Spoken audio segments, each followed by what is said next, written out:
مومنو، جب تم نشے کی حالت میں ہو تو جب تک ان الفاظ کو جو منہ سے کہو سمجھنے نہ لگو نماز کے پاس نہ جاؤ، اور جنابت کی حالت میں بھی نماز کے پاس نہ جاؤ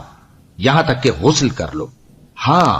اگر بحالت سفر رستے چلے جا رہے ہو اور پانی نہ ملنے کے سبب غسل نہ کر سکو تو تیمم کر کے نماز پڑھ لو، اور اگر تم بیمار ہو یا سفر میں ہو یا کوئی تم میں سے بیت الخلا سے ہو کر آیا ہو یا تم نے عورتوں سے مقاربت کی ہو اور تمہیں پانی نہ ملے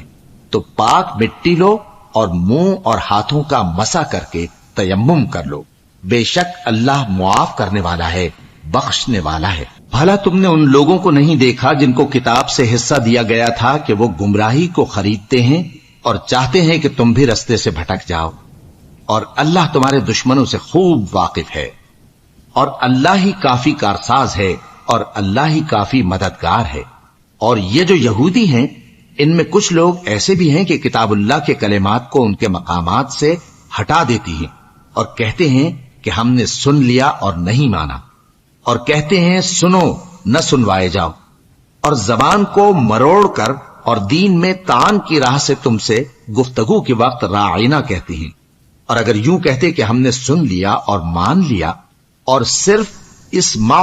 اور راعینا کی جگہ انظرنا کہتے تو ان کے حق میں بہتر ہوتا اور بات بھی بہت درست ہوتی، لیکن اللہ نے ان کے کفر کے سبب ان پر لعنت کر رکھی ہے تو یہ کچھ تھوڑے ہی ایمان لاتی ہیں۔ اے کتاب والو، قبل اس کے کہ ہم کچھ چہروں کو مٹا دیں اور پھر ان کی پیٹھ کی طرف پھیر دیں یا ان پر اس طرح لعنت کریں جس طرح ہفتے والوں پر لعنت کی تھی، ہماری نازل فرمائی ہوئی کتاب پر جو تمہاری کتاب کی بھی تصدیق کرتی ہے ایمان لے آؤ، اور اللہ نے جو حکم فرمایا سو سمجھ لو کہ ہو چکا۔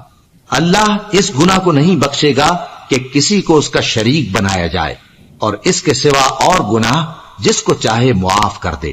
اور جس نے اللہ کا شریک مقرر کیا اس نے بڑا بہتان باندھا۔